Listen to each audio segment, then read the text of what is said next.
you chime in. Sorry. You never know if. Yeah, perfect.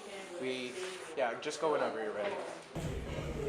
Alright, let's start with an introduction. My name is Anthony Villalobos. You can introduce yourself. My name is Mike Matheson. We're going to start off with the first question. Do you enjoy the outdoors? I love the outdoors. And why is that? I think that it's been a lifetime thing for me. It was a lifetime thing for my dad and his dad before him. We've enjoyed access to public land our whole life. I can't remember not hunting or fishing or hiking or doing something that is involved with getting outside. And would you say you're an avid outdoorsman? Absolutely.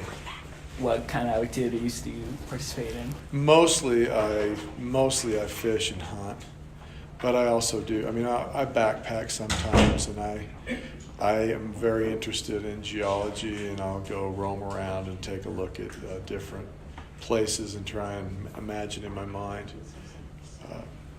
the processes that brought it from 300 million years ago until today. And with these activities, would you say most of them are on public land or private land? They're virtually all on public land, over 90%. And I'm guessing you're in support of public land.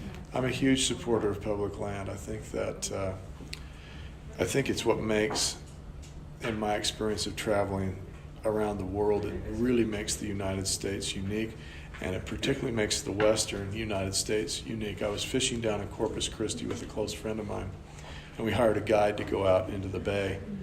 And at one point, I was asking him about, why do you leave from this, this little harbor? And he said, because that's where we can leave. And he looked at me and he said, there are 4 people that own everything within 30 miles of here on the land.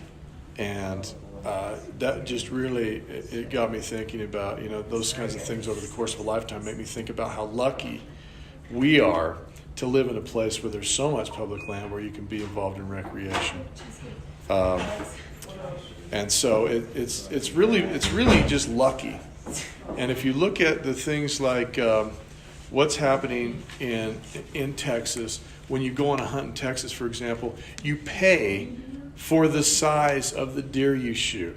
So there are $600 deer and there are $25,000 deer. And they have deer that are behind fences.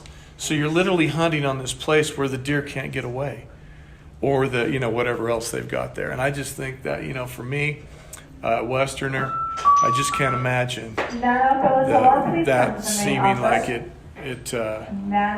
somehow is fair chase. I think Teddy Roosevelt's rolling over in his grave. And on top of that, what are your thoughts on like BML land, like state land, and USFS? Well, I think that the different managing agencies, they're very different kinds of lands. BLM is in general are desert areas, and in general the Forest Service, USFS, is the mountain where they can do harvesting of timber, and they have a much higher percentage of livestock grazing than the deserts do. And state trust lands are designed for you guys. We receive money at West High every year from different activities that occur on state trust lands, and that can be anything from oil and gas development. And we actually pay. There's a Division of Wildlife Services fund that they pay state trust lands in order that we can all hunt on those lands. So I love the fact that those are public lands as well. There are a lot of them in the state. When the state was drawn out, 2 out of every 36 square miles, I think, was given to the state. On the note of DNR, so you do some volunteer work with the DNR? I do. Could you explain a little bit of that? Well, I think that what you need to know is that there are a lot of opportunities for volunteer work with DNR. I obviously work with all the wildlife, and I've done overwhelmingly fishing projects. And these are usually in small streams. That's what I like to fish. I like native fish. They're mostly not found in bigger streams. It's happening now. When I was your age, they were found in streams that were 2 feet wide. And so I've done things like electric shocking to cull out non-native fish, to count the mass of fish in a stream. So how much is the habitat supporting, and not just trout, but all of our native fish, dace and other smaller fish that we don't angle for. And in addition to that, moving fish projects where, capturing fish in one place and then moving them. And in my younger years, I could, strap on the backpack that had the, it's a huge water tank that's aerated, and so you put the fish in that so you can hike them 3 miles up on the mountain and dump them in. And then rotenone work, which is rotenone is a poison. It comes from a root in South America, and it actually poisons the water. And it's what natives in South America used, many years ago. Throw it in.